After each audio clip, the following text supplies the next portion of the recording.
Hello and welcome back to Misha teachers. मैं हूं आप सभी के साथ मीशा और आज हम लोग करने वाले हैं unit 5 that is green skills.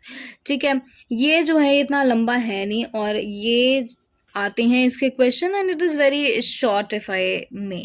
ठीक है, तो हम फटाफट से करेंगे। ग्रीन स्किल से आपको ये समझ आ जाना चाहिए कि हम यहाँ पे क्लाइमेट की बात करने वाले हैं, एनवायरनमेंट की बात करने वाले हैं। तो अगर हम आज के टाइम पे देखें तो आज हम क्या है, अनप्रिडिक्टेबल हमारा वेदर होता है। ठीक है, क्यों हो रहा है? क्लाइमेट चेंजेस की वजह से हो रहा है और एनवायरमेंटल डिटोरिएशन की वजह से हो रहा है। ठीक है, जैसे सर्दियाँ कम हो रही हैं या किसी भी टाइम पे बारिश हो जाना, बिन मौसम बारिश हो जाना, तो ये क्या हो रहे हैं? ये अनप्रिडिक्टेबल वेदर है। ठीक है, तो डिटोरिएशन ऑफ एनवायरनमेंट जो है ना उसकी वजह से हो रहा है, जिससे हमारे जो रिसोर्सेज हैं वो डिप्लीट होते जा रहे हैं। जैसे कि एयर, हमारी प्रदूषण इतना ज़्यादा है कि एयर पोल्यूशन हो रहा है, वाटर पोल्यूशन हो रहा है, सॉइल पोल्यूशन भी हो रहा है and this is happening globally. तो सिर्फ इंडिया में नहीं, पूरे ऑल ओवर वर्ल्ड में ये हो रखा है। वेदर हम चाहे फैक्ट्री में काम करें या फील्ड में काम करें, इसमें क्या है, ये इसके हमें फैक्टर्स और जो सिस्टम है जिससे हार्मफुल इन्वायरमेंट को पहुंच रहा है वो हमें पता होने चाहिए।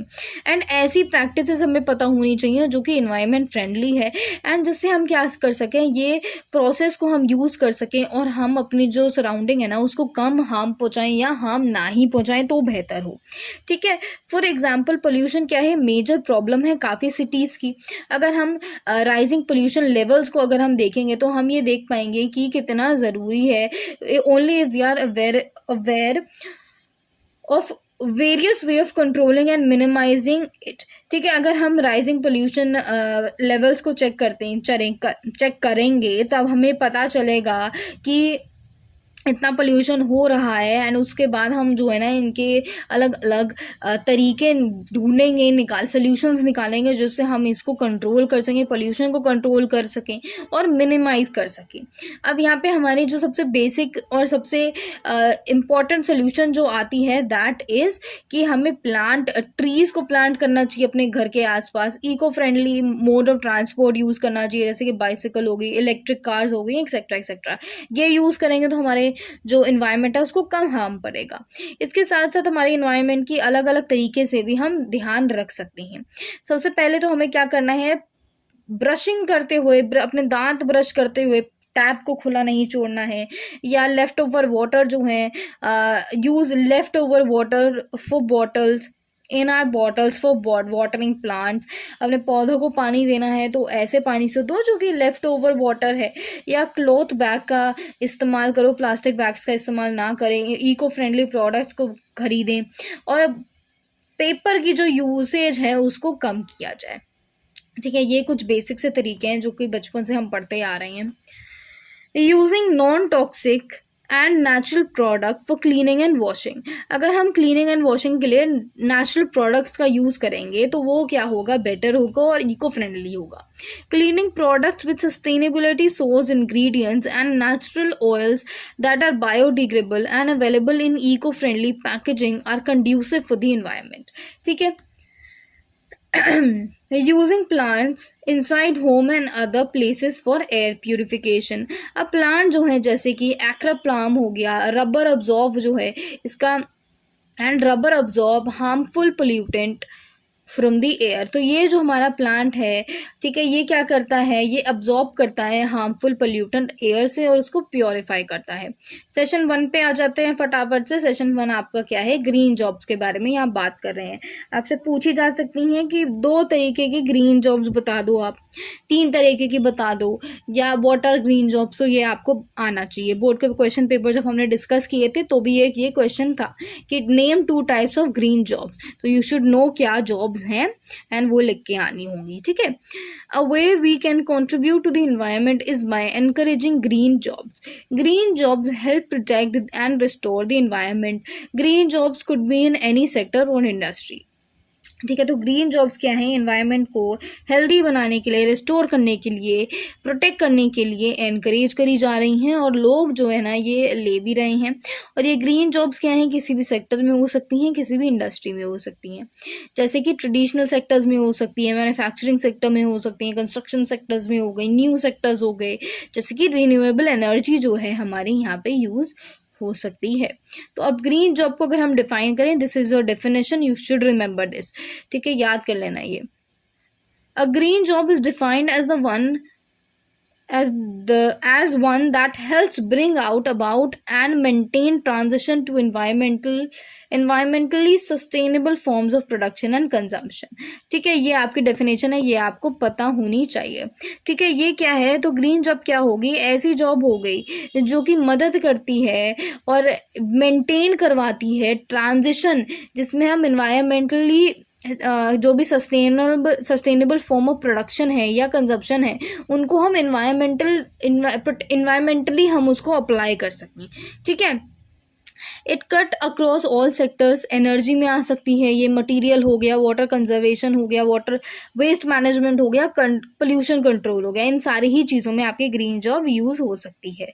अब United Nation environmental program UNEP याद करके जाइएगा, ग्रीन जॉब्स या ग्रीन कॉलर जॉब्स जो हैं वो are works in agriculture, administrative, research, development, manufacturing, service activities that contribute substantially to preserving or restoring environmental quality। तो ये ऐसी जॉब हैं जो कि रिस्टोर करवाती हैं और प्रिजर्व करती हैं environmental quality। ओके वेट, सो आपने क्या बोला है, देखो यूनाइटेड नेशन UNEP ने ग्रीन जॉब्स को डिफाइन करा है। तो ग्रीन जॉब्स यहाँ पे इसका अकॉर्डिंग टू UNEP क्या डेफिनेशन है, तो ये आपकी डेफिनेशन है ग्रीन जॉब्स की। तो अब यहाँ पे इन्वायरमेंटल क्वालिटी क्या है, इन्वायरमेंटल क्वालिटी क्या है, एक सेट है प्रॉपर्टीज़ का और कैरेक्टरिस्टिक्स का ऑफ द इन्वायरमेंट। ठीक है, इन्वायरमेंट की प्रॉपर्टीज़ का, इन्वायरमेंट की कैरेक्टरिस्टिक्स का सेट है जो कि या तो जनरलाइज्ड होगा या तो लोकल होगा। एंड इसमें क्या होता है, दे impinge on human beings and other organisms। ठीक है, तो यह हमारी इन्वायरमेंटल क्वालिटी होती है। A green collar worker is the one who is employed in the environmental sector of the economy. तो एक ग्रीन कॉलर वर्कर कौन होता है, एक ऐसा इंसान होता है जो कि इन्वायरमेंटल सेक्टर जो है ना इकोनॉमी का, उसमें एम्प्लॉयड होता है। आपसे पूछ सकते हैं who is a green collar worker, तो आपको ये डेफिनेशन लिखनी है। Green collar workers include professionals such as green building architects, environmental consultants, waste management or recycling managers, environmental or biological system engineers, landscape architects, solar and wind energy engineers, installers, green vehicle engineers, organic farmers, environmental lawyers, business personal dealing with green services और products. यानी देखो कितने सारे जो लोग हैं, ये जितने भी ये जो हमारे डिपार्टमेंट हैं, ये सारे ही ग्रीन कॉलर वर्कर्स कहलाते हैं। ठीक है, green workers include electrician who install solar panels, plumbers who install solar water heaters, construction workers who build energy efficient green buildings, technicians and workers involved in establishing wind power farms, and those working for clean and renewable energy development। तो ये सारे ही क्या हो जाते हैं, green collar workers हो जाते हैं। ठीक है, sorry guys, excuse me. Enterprise level की जब हम बात करते हैं तो ग्रीन जॉब्स क्या हैं, ये गुड्स को प्रोड्यूस कर सकती हैं, गुड्स को प्रोड्यूस करते हैं और सर्विसेज को प्रोवाइड करते हैं। ऐसी सर्विसेज प्रोवाइड होती हैं, ऐसे गुड्स प्रोवाइड होते हैं जो कि इन्वायरमेंट को बेनिफिट दे। ठीक है, जैसे कि ग्रीन बिल्डिंग्स हो गई या क्लीन ट्रांसपोर्टेशन हो गई। अब ये जो ग्रीन आउटपुट्स हैं यानी प्रोडक्ट और सर्विसेज, ठीक है, तो ये क्या है, हमेशा ग्रीन प्रोडक्शन प्रोसेस पे बेस्ड नहीं होती। ग्रीन प्रोडक्शन प्रोसेस हो गए टेक्नोलॉजी पे नहीं बेस्ड होती। कभी कभी क्या होता है, ये ग्रीन जॉब्स जो है ना, इनके कंट्रीब्यूशन से भी डिस्टिंग्विश की जाती हैं।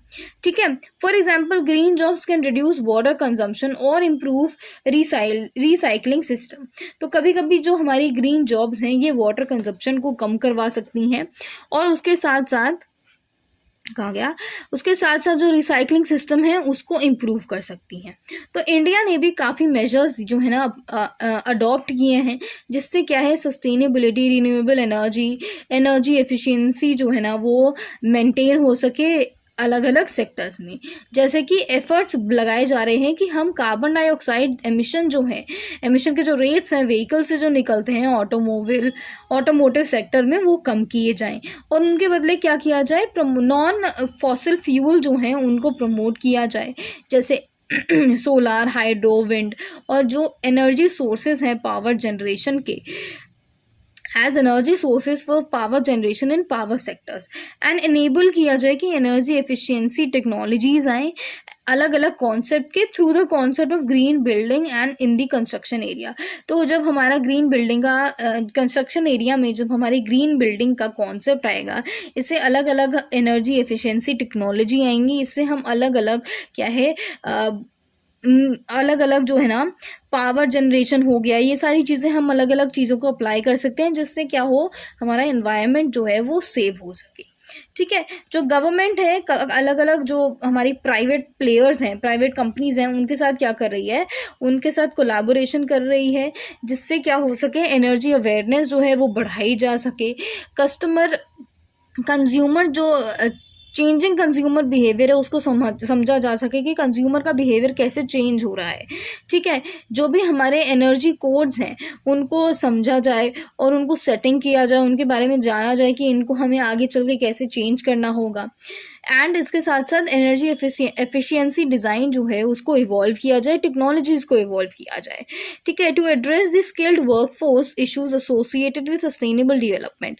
अब क्या हुआ है, एक ministry of skill development and entrepreneurship इनने ये एड्रेस किया है कि हमें स्किल्ड वर्कफोर्स की ज़रूरत है जो कि सस्टेनेबल डेवलपमेंट से रिलेटेड हो। तो इनने क्या किया है, इनने skill council for green jobs का ये सेटअप किया है, जिससे क्या हो सके कि अलग अलग जो लोग हैं इसी डोमेन में, इस डोमेन ऑफ रिन्यूएबल एनर्जी में जो है, सस्टेनेबल डेवलपमेंट जो है, वाटर वेस्ट मैनेजमेंट में जो भी लोग हैं वो इस जॉब का अप्लाई कर सकें, जिससे हम जो है ना अपने इन्वायरमेंट को और ज़्यादा तरीके से क्या कर सकें, बेहतर बना सकें। एक सेकेंड गाइज, एक सेकेंड, या ओके।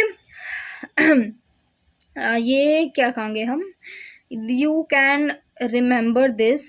ठीक है, पूछा जा सकता है कुछ ऐसे हमारी गवर्नमेंट क्या इनिशिएटिव ले रही है ग्रीन जॉब्स के लिए, तो यू कैन राइट कि ये वाला इनिशिएटिव गवर्नमेंट ने लिया है। ठीक है, नीचे चलते हैं। Green jobs that exist over an array of occupational profiles of skills and educational backgrounds constitute entirely new types of job, but most build on traditional professions and occupations। तो जो हमारी ग्रीन जॉब्स है ना, ये काफ़ी ज़्यादा occupational profiles में famous है। फेमस क्या है, मतलब काफ़ी जगह तक फैली हुई है, इट इज़ वेरी वाइड। ठीक है, और इसमें अलग अलग स्किल्स, अलग अलग एजुकेशनल बैकग्राउंड होती हैं, जो कि अब नई नई तरीके की जॉब्स भी हमारी आ रही हैं ग्रीन जॉब्स के अंदर ही।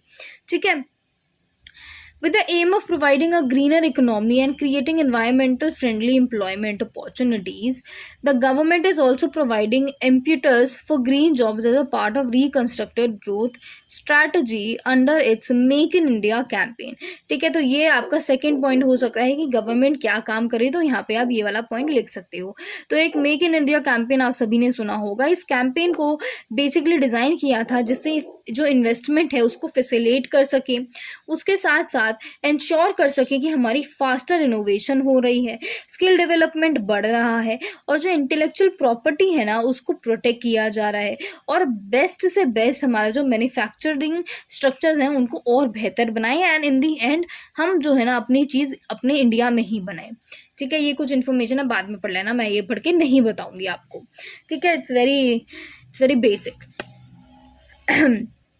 ग्रीन जॉब्स के बेनिफिट क्या होते हैं? अब जब ग्रीन जॉब्स होंगी तो हमारी जो इकोनॉमी है वो ग्रीनरी पे ज़्यादा फोकस करेगी, इन्वायरमेंट पे फोकस करेगी, जिससे हमारी भी तरक्की होगी और हमारी इन्वायरमेंट पे भी हार्म नहीं पहुंचेगा।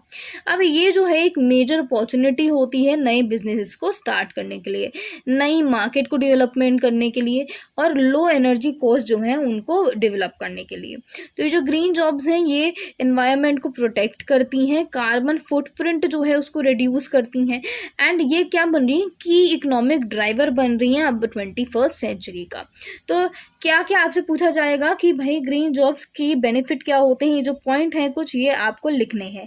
तो ग्रीन जॉब्स जो है एफिशिएंसी बढ़ाती है किसी भी एनर्जी और रॉ मटेरियल की, ग्रीन हाउस गैस एमिशंस को रिड्यूस करती है, वेस्ट और पोल्यूशन को कंट्रोल करती है, प्रोटेक्ट करती है और रिस्टोर करती है इकोसिस्टम को। इसके साथ साथ क्लाइमेट चेंज के जो भी अडाप्टेशन है या इफ़ेक्ट हैं उनको सपोर्ट करती है और इनको इम्प्रूवमेंट लाने का फोकस करती है। ग्रीन जॉब्स की बात करते हैं, एग्रीकल्चर पे बात करेंगे इसकी हम। तो organic gardening and farming in the process by which we can grow plants and crops in an environmental friendly way। तो ऑर्गेनिक गार्डनिंग आ गई है, ऑर्गेनिक फार्मिंग आ गई है, जिससे हम जो है ना हमारे प्लांट्स और क्रॉप्स को इन्वायरमेंटल फ्रेंडली वे में ग्रो कर सकते हैं। ये क्या होता है इसमें ऑर्गेनिक गार्डनिंग में जो है ना ये टॉक्सिक रन ऑफ को प्रिवेंट करती है, क्योंकि कोई सिंथेटिक पेस्टिसाइड जो है वो नहीं यूज़ होती है ऑर्गेनिक फार्मिंग में। ठीक है, प्रिवेंट करती है वाटर पोल्यूशन और सॉइल कंटामिनेशन को प्रिवेंट करती है, क्योंकि कोई भी केमिकल जो है सॉइल में नहीं जा रहा है तो कोई भी हार्म नहीं होगा। ऑर्गेनिक मेथड को हम अगर यूज़ करते हैं गार्डनिंग के तो death of insect, birds, critters and other beneficial soil organisms की जो है ना उनकी मौत नहीं होती है, और इससे क्या है सॉइल हेल्दी रहती है और एनिमल जो है इंसेक्ट जो है वो भी बच जाते हैं। ठीक है, organic fruits and vegetable are free from chemical residues of synthetic fertilizers and hence are good for our health. इसके साथ साथ सॉइल के लिए भी अच्छा हो रहा है, एनिमल्स के लिए भी अच्छा हो रहा है, तो क्या होता है हमारे लिए भी अच्छा होता है, क्योंकि हमें जो क्या है ना फ्रूट जो है वो केमिकल के बिना मिल रहे हैं, एकदम फ्रेश फ्रूट्स मिल रहे हैं, तो वो हमारी हेल्थ के लिए अच्छे होते हैं। Farmers cooperative are one of the most effective means of reducing the risk in agriculture and strengthening the livelihood of small and marginal farmers. तो फार्मर्स कोऑपरेटिव एक ऐसा इफेक्टिव मीन्स रहा है जिसमें हम जो एग्रीकल्चर की जो रिस्क है उसको कम कर पाए हैं और लाइवलीहुड जो है ना स्मॉल या मार्जिनल फार्मर्स की वो और ज़्यादा बढ़ा पाए हैं। The process involves mobilizing farmers into groups of 15 to 20 members at that village level, called the farmers interest groups और FIG। Important। ठीक है, तो क्या होता है ये जो फार्मर्स कोऑपरेटिव है ये 15 से 20 मेंबर्स होते हैं जो कि फार्मर्स ही होते हैं एक विलेज लेवल में। ठीक है, एक विलेज 1 है, एक विलेज 2 है, ठीक है, और एक विलेज 3 है। हाँ, तो ये जो तीनों जो विलेज है ना इसमें जो 15-20 फार्मर्स होंगे वो साथ में मिलेंगे और ये क्या करेंगे एक फार्मर्स कोऑपरेटिव बनाएंगे, और इसको क्या बोलेंगे हम फार्मर इंटरेस्ट FIG बोलेंगे, फार्मर इंटरेस्ट ग्रुप बोलेंगे। ठीक है, और इस एसोसिएशन में आके ये अपनी एसोसिएशन को बिल्ड करती हैं एक अप्रोप्रिएट फेडरेटिंग पॉइंट में, that is farmer producers organization, जिसको हम FPOs भी बोल सकते हैं। अभी FPOs क्या करते हैं, FPOs क्या है फार्मर्स के कलेक्टिव्स हैं जिसमें ये मेंबरशिप देती हैं, छोटे छोटे जो फार्मर्स हैं या मार्जिनल फार्मर्स हैं उनको देते हैं। ठीक है, some green jobs in agriculture sectors are organic farming, excuse me. So agriculture sector में हमारे कौन सी जॉब्स है, ऑर्गेनिक फार्मिंग है, इंटीग्रेटेड पेस्ट मैनेजमेंट है, फार्म मैकेनाइजेशन है, एग्रीकल्चर टूरिज्म है।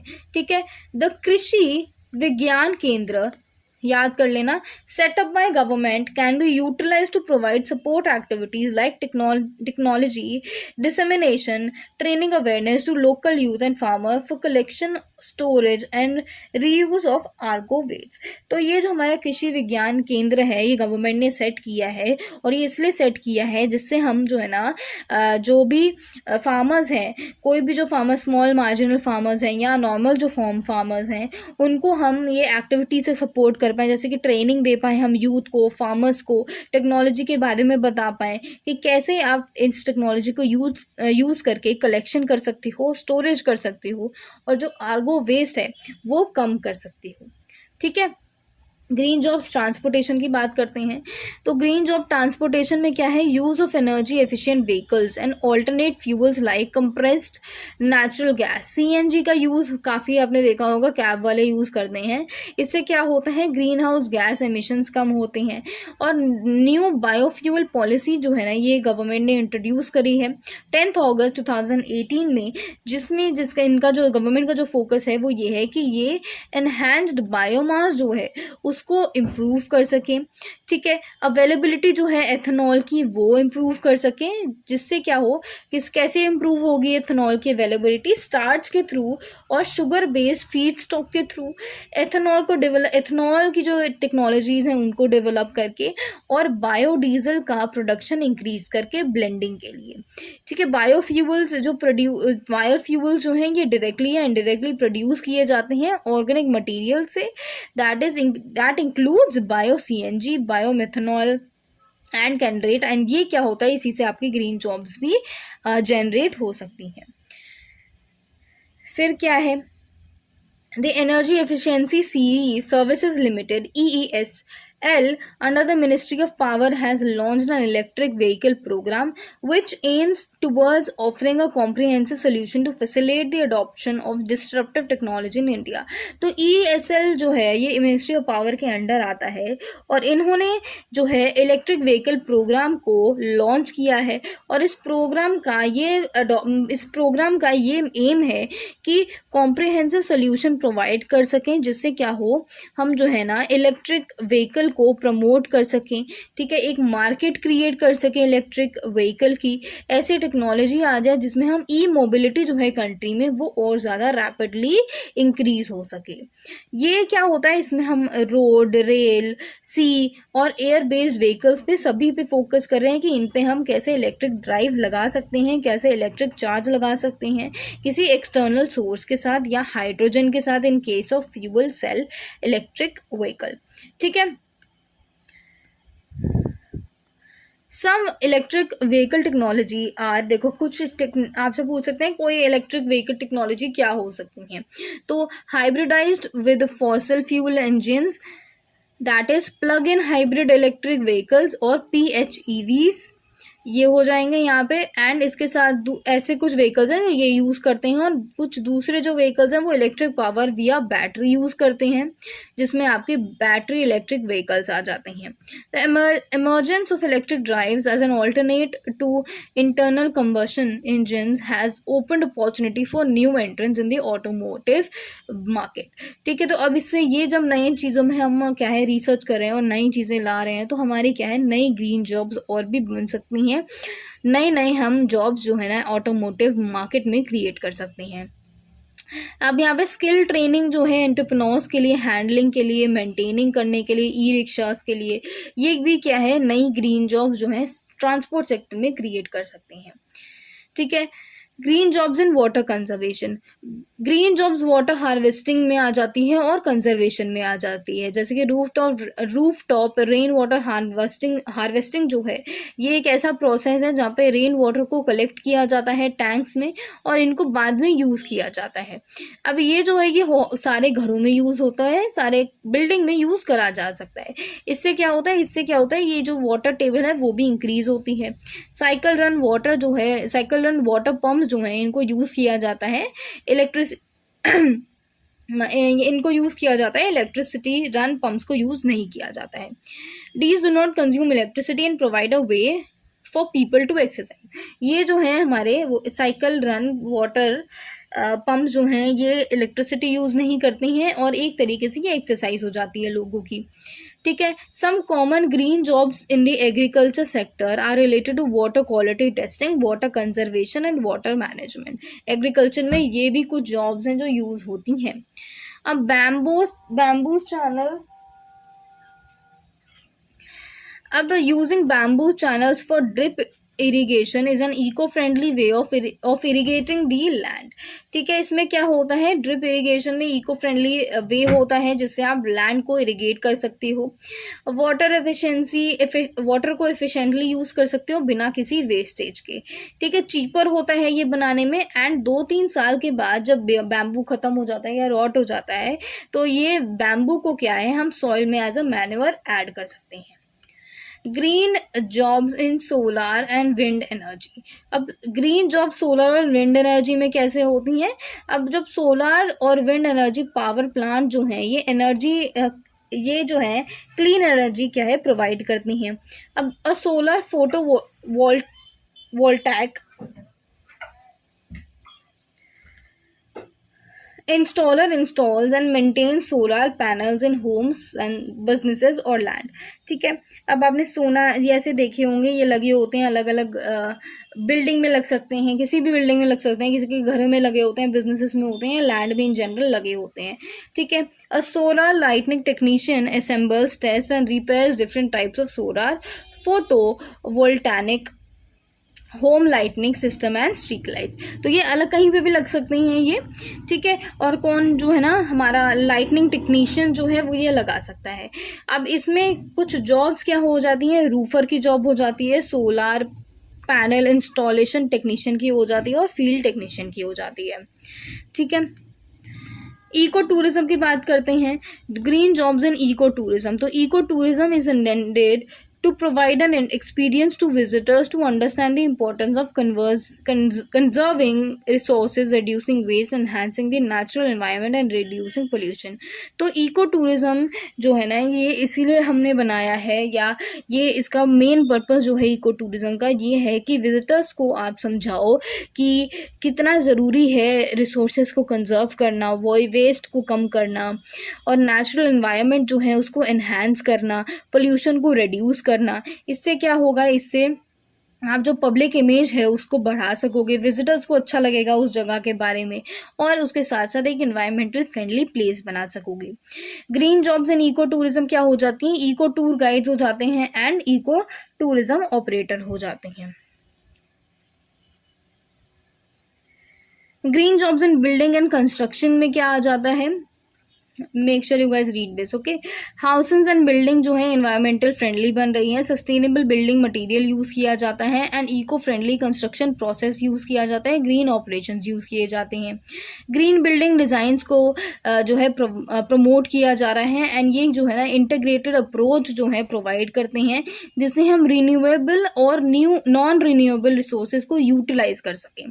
ठीक है, ये बहुत इंपॉर्टेंट है कि हम जो है ना अपनी आगे जो बिल्डिंग्स भी बन रही हैं या प्रोजेक्ट जो आ रहे हैं वो ग्रीन बिल्डिंग पे हों, और ऐसी स्ट्रैटेजीज के साथ हों जिससे हम स्किल इश्यूज जो है ना उनको एड्रेस कर सकें और अप्रोप्रिएट ट्रेनिंग जो है वो दे सकें। स्किल डेवलपमेंट जो है स्ट्रैटेजिक रोल प्ले करती है डेवलपमेंट ऑफ ग्रीन बिल्डिंग्स को प्रमोट करने के लिए। काफ़ी एसेंशियल है कि काफ़ी जो इनफ वर्कर्स हैं उनको इक्विप किया जाए, उनको बताया जाए, उनको सिखाया जाए, जो भी स्किल्स हैं उनको वो स्किल्स प्रोवाइड करी जाए जिससे ग्रीन बिल्डिंग्स जो हैं वो डेवलप करी जा सकें लार्ज स्केल में। ठीक है, तो जो ग्रीन जॉब्स हैं इन सेक्टर में, अब हमारे देखो जो भी नीचे हम पढ़ रहे हैं वहाँ पे बता रखा है कौन सी ग्रीन जॉब्स आ सकती हैं इस सेक्टर में।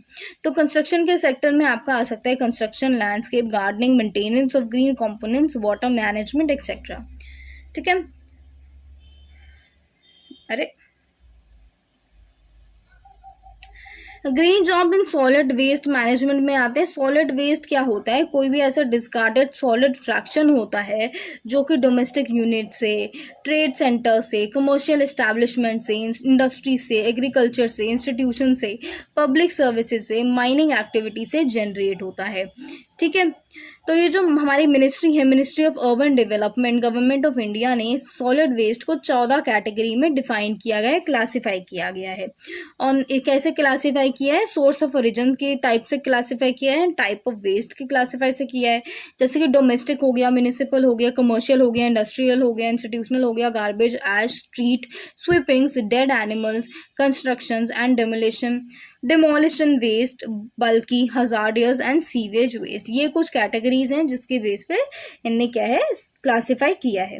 अब जो सॉलिड वेस्ट मैनेजमेंट सिस्टम है इसमें इंक्लूड होता है कलेक्शन करना, सेग्रीगेशन करना, ट्रांसपोर्टेशन करना, प्रोसेसिंग करना एंड डिस्पोजल करना वेस्ट का। अब जॉब्स क्या हैं ग्रीन जॉब्स? ई वेस्ट रिसाइकलिंग है, सॉलिड वेस्ट मैनेजमेंट है, वेस्ट रिडक्शन है, वेस्ट ऑडिटिंग है, वेस्ट कंट्रोल है। ये कुछ जॉब्स हैं जो कि हमारी सॉलिड वेस्ट मैनेजमेंट में आ जाती हैं। Green jobs and appropriate technology की जब हम बात करते हैं तो अप्रोप्रिएट टेक्नोलॉजी क्या है? एक स्मॉल स्केल टेक्नोलॉजी है जो कि इन्वायरमेंटल फ्रेंडली है एंड ये लोकल नीड्स को सूट करती है। ठीक है, एग्जाम्पल क्या हो जाता है अप्रोप्रिएट टेक्नोलॉजी का? जैसे कि बाइक पावर्ड और हैंड पावर्ड वाटर पंप्स हो जाती हैं, ठीक है, सोलर लैम्प्स हो जाती हैं, स्ट्रीट लाइट्स पे सोलर बिल्डिंग्स हो गई। ये क्या है? सबसे सिंपलेस्ट तरीके की टेक्नोलॉजी है जो कि आपका काम एनवायरनमेंट में जो भी काम है वो आराम से हो जाता है, एक फ्रेंडली मैनर में हो जाता है, एनवायरनमेंट में कोई हार्म नहीं होता है और ये जो है ना लोकली अवेलेबल रिसोर्सेज के थ्रू हो जाता है। अब इसमें जॉब्स क्या हैं आपकी? That is biogas production, water treatment filtration, farm mechanization, rain water harvesting, sanitization, lightning, food production, refrigeration. ये कुछ जॉब्स हैं जो आपकी कहाँ हो जाते हैं? अप्रोप्रिएट टेक्नोलॉजी में यूज हो जाती हैं। अब आते हैं चेक योर प्रोग्रेस करते हैं। जब हम प्रोग्रेस चेक करेंगे तो ये आपके कुछ MCQs इन्हें दे रखे हैं। रीता's children fall sick very often. They have cold and cough every month. What should Rita do? Grow organic food in kitchen garden. Use air purifiers and HEPA filters.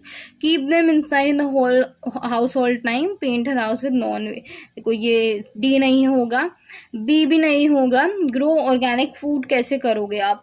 आजकल कुछ भी जो है ना ऑर्गेनिक नहीं मिलता है, इसके लिए आपको बड़ा घर चाहिए एक्सेट्रा एक्सेट्रा, तो ये भी नहीं इसका आंसर होगा। Most logical answer is B। ठीक है, ये वाला आप खुद करोगे। शॉर्ट आंसर क्वेश्चन देखते हैं। शॉर्ट आंसर क्वेश्चन हम देखते हैं, दैट इज ओनली 1। तो यहाँ पे क्या है शॉर्ट आंसर क्वेश्चन में? Name any 2 green jobs in the following sector. Construction में आपको देखो ऐसे क्वेश्चन आ सकते हैं, वेरी इंपॉर्टेंट। ऐसे आपको क्वेश्चन बोल सकते हैं कि इस फॉलोइंग सेक्टर में आप बता दो 2 कौन सी जॉब्स हैं। ठीक है, तो ये पढ़ के जाना, जॉब्स देख के जाना, भले कुछ पता ना हो उस पर जॉब जरूर देख के जाना कौन सी जॉब यहाँ पे लग रही है। ठीक है,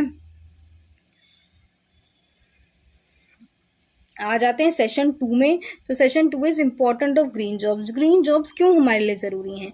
हमने ये तो समझ लिया कि कौन सी जॉब्स कहाँ पे हमारी क्या लग रही है, कैसे हमारा रिड्यूस हो पाएगा, ये वो फलाना ढिमकाना, हमने काफ़ी चीज़ें समझ ली हैं। बट अब हम इसमें समझेंगे कि एग्जैक्टली क्यों ज़रूरी है, क्या और कर सकती है एंड सो ऑन। ठीक है, तो इम्पॉर्टेंट ऑफ ग्रीन जॉब्स, एक second,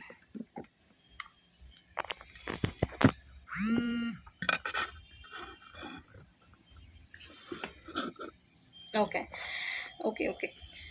So we have learned that jobs are understood as green when people are working in these areas help reduce adverse environmental impacts and help build economically socially sustainable enterprises and economies। तो हमें समझ आ गया है कि green jobs वो jobs होती हैं जो कि एडवर्स इन्वायरमेंटल इम्पैक्ट को कम करती हैं या उसको कम करने के लिए हेल्प करती हैं, इन्वायरमेंटली इकोनॉमिकली और सोशली सस्टेनेबल इन्वायरमेंट जो है ना वो क्रिएट करवाना चाहती हैं। ऐसी एंटरप्राइजेज और ऐसी इकोनॉमी क्रिएट करना चाहती हैं जिससे क्या हो सके, इन्वायरमेंट में जो भी हार्म हुआ है वो कम हो सके और आगे ना हो वो कैसे हम बचा सके। ठीक है, limiting green house gas emissions. तो some of the greenhouse gases are carbon dioxide, methane, nitrous oxide, ozone and chlorofluorocarbon CFC। तो कुछ हमारी गैसेस हैं, ये काफ़ी हार्मफुल गैसेस हैं। ये एमिट क्यों की जाती हैं? क्योंकि हम जो फॉसिल फ्यूल्स हैं उनको बर्न करते हैं तो ये सारी गैसेस आती हैं। अब ये बर्न कैसे होता है? जैसे कि व्हीकल्स में होता है, ये रेफ्रिजरेंट में यूज़ होता है और इसमें एग्रीकल्चर एक्टिविटीज़ में भी, जब हम एग्रीकल्चर एक्टिविटीज़ करते हैं उसमें भी जब उनको हम बर्न करते हैं, कोई भी सामान को बर्न करते हैं तो ये सारी गैसेस निकलती हैं। अब ये जो गैसेस हैं ये हीट को ट्रैप करती हैं अर्थ से एंड एस्केप करने में इनका दिक्कत होती है और ये एस्केप नहीं कर पाती हैं। अब इससे क्या होता है, क्योंकि ये एस्केप नहीं कर पाती तो अर्थ को क्या है, हीट अप होता है, जिससे हमारा ग्लोबल वार्मिंग बढ़ता है। ठीक है, अब ये एमिशन जो है ग्रीन हाउस गैसेस का, इसको कम करने के लिए पीपल, अब जो सारे लोग हैं वो वर्क कर रहे हैं, जिसमें क्या है, फॉसिल फ्यूल्स को कैसे कम करा जाए, कैसे बर्न करा, अगर बर्न करें तो कैसे किया जाए जिससे जो हमारा अर्थ है उस पर हार्म ना पहुँचे। By finding less polluting energy sources, अलग अलग एनर्जी सोर्सेज भी हम ढूंढ रहे हैं, जैसे कि कंप्रेस्ड नेचुरल गैस। ठीक है, नीचे चलते हैं, मिनिमाइजिंग वेस्ट एंड पोल्यूशन। तो वेस्ट एंड पोल्यूशन को मिनिमाइज करना है, इसमें हमने यहाँ पे यही देखने वाले हैं। Instead of only thinking about how to recycle और reuse waste, we must work towards finding solution how to reduce the amount of waste produced. हमें ये देखना, ये तो हमें करना ही है कि रिसाइकल कैसे करना है, रीयूज़ कैसे करना है वेस्ट को, बट इसके साथ साथ हमें ये भी देखना है कि हम जो वेस्ट है जो प्रोड्यूस हो चुका है उसको कम कैसे किया जाए। अब ये कम कैसे किया जाएगा, ये वेस्ट मैनेजमेंट के थ्रू किया जाएगा। काफ़ी मैन्युफैक्चरिंग प्लांट्स और फैक्ट्री जो हैं, मैनेजर्स जो हैं वहाँ के, वो अलग अलग तरीके ढूंढते हैं जिससे जो वेस्ट है ना उसको रिड्यूस किया जाए हर स्टेप ऑफ प्रोसेस पे। ठीक है, क्या तरीके हैं वो नीचे कुछ दिए गए हमारे पॉइंट हैं, ये हमारे तरीके हैं। सबसे पहले reusing scrap material. For example paper mills की अगर हम बात करते हैं तो जो डैमेज रोल है इनको वापस भेज दिया जाता है at the beginning of production line.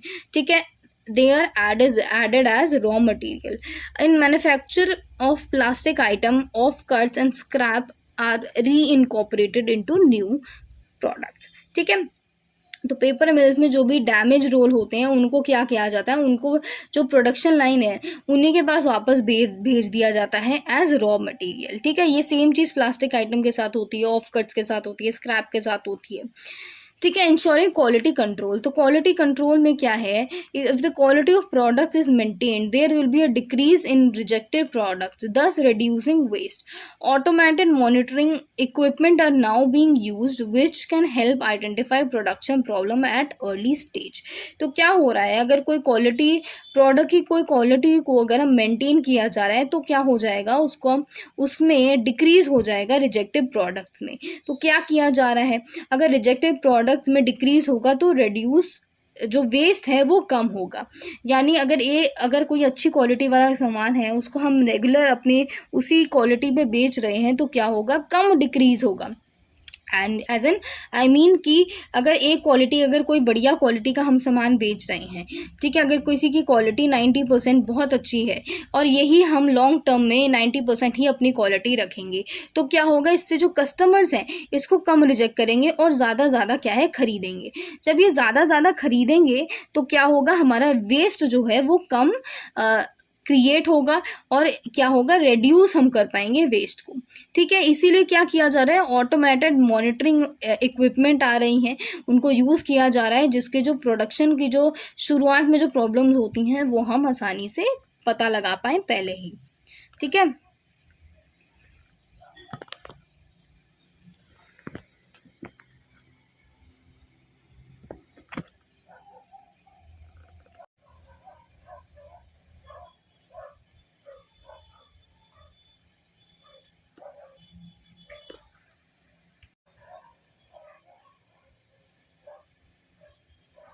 Okay आते हैं फिर वेस्ट एक्सचेंज में। This is where the waste product of one process becomes the raw material for another.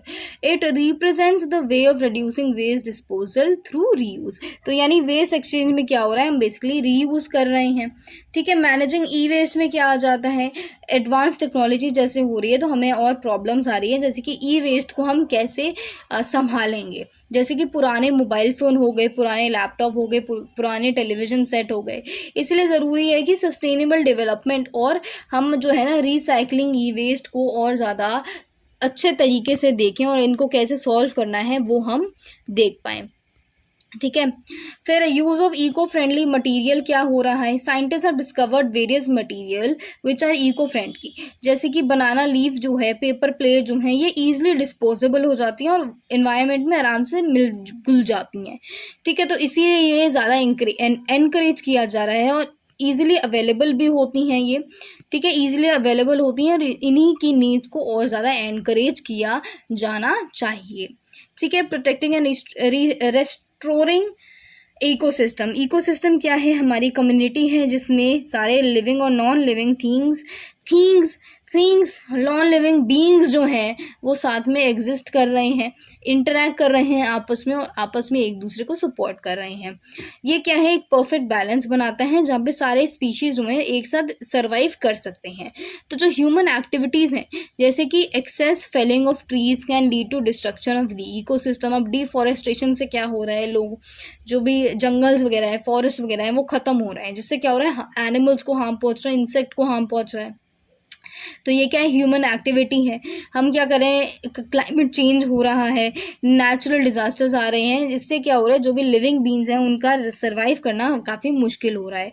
अब हम सब जो पीपल हैं, हम सारे लोग जो हैं ये इस चीज़ पे वर्क कर रहे हैं कि कैसे इकोसिस्टम, एग्जिस्टिंग इकोसिस्टम्स को रिस्टोर किया जाए, कंजर्व किया जाए, और जो भी डिग्रेडेड वंस हैं उनको कैसे हम रेस्टोर कर सकें, ठीक है। नेचुरल सोल्यूशंस ढूंढी जा रही हैं। फॉरेस्ट एंड वेजिटेशन जो है इसकी जो भी इसमें हेल्प कर सकती हैं कि जो भी स्लोप्स जो हैं स्टेबलाइज, फॉरेस्ट और वेजिटेशन जो है स्लोप्स को स्टेबलाइज करने में मदद आ रही हैं, एंड इसीलिए ये दोनों भी जो रिस्क है लैंडस्लाइड का वो भी कम करती हैं। I am sure you guys have heard कि पेड़ लगाने से क्या होता है? कम लैंड स्लाइड होती हैं। सो यहाँ पे ये अप्लाई हो रहा है।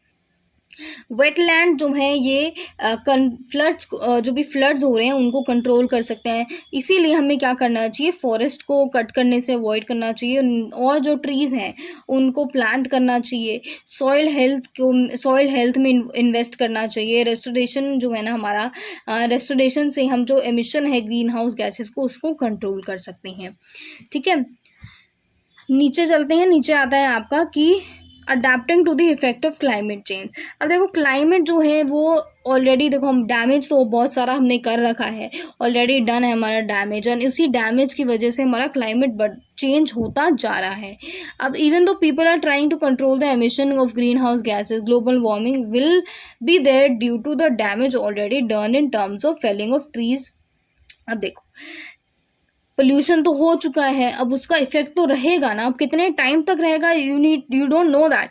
एंड इतना ज़्यादा डैमेज हो रखा है, जब डिफॉरेस्टेशन इतना हो गया है, लैंड फॉर एग्रीकल्चर के लिए हमने इतना यूज़ कर लिया है, सॉइल हार्म हो रहा है, एयर हार्म हो रहा है, तो वो बहुत लंबे समय तक ये डैमेज रहेगा। इसके साथ क्या है? हमें अडेप्ट करना पड़ेगा या ऐसी सोल्यूशन ढूंढनी पड़ेगी जिससे हम इसके साथ रह सकें, ठीक है। इसीलिए इसी चेंजेस के साथ हमें क्या है? अडेप्ट करना पड़ेगा। अब अडेप्ट हम कैसे कर सकते हैं? जब हम नए नए वेज को हम ढूंढ पाएँ जिससे हम इन नई क्लाइमेटिक कंडीशंस में रह पाएँ। For example, if there is a weather forecast of less rain, farmers will need to grow crops and that can survive in drought conditions.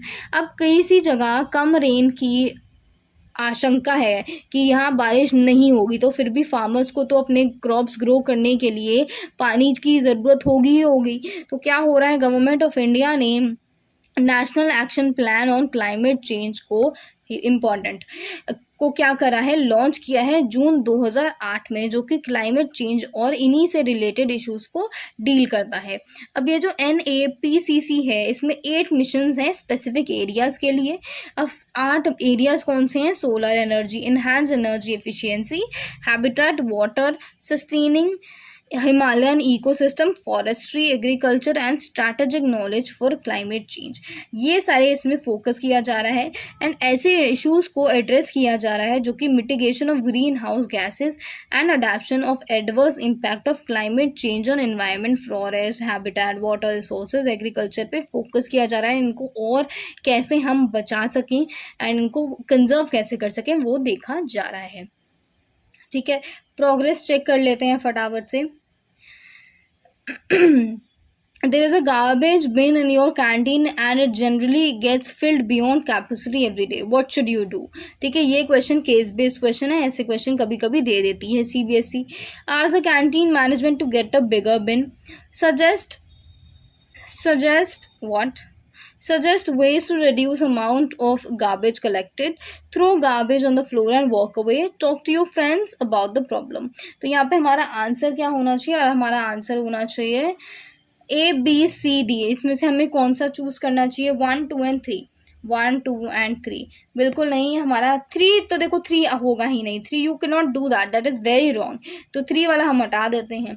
B में क्या है? 1 एंड 2, कैंटीन मैनेजमेंट से हम बोल सकते हैं बिगर बिन लाए एंड सजेस्ट कर सकते हैं कि अमाउंट ऑफ गार्बेज जो है वो कम करी जाए।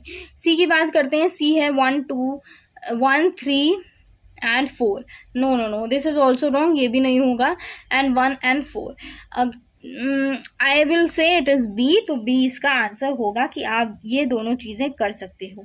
फ्रेंड से बात करके क्या करोगे? Unless you guys decide to get another bin, और वो यहाँ पे लिखा नहीं है, ठीक है, यहाँ पे वो लिखा नहीं है इसलिए सेलेक्ट नहीं होगा।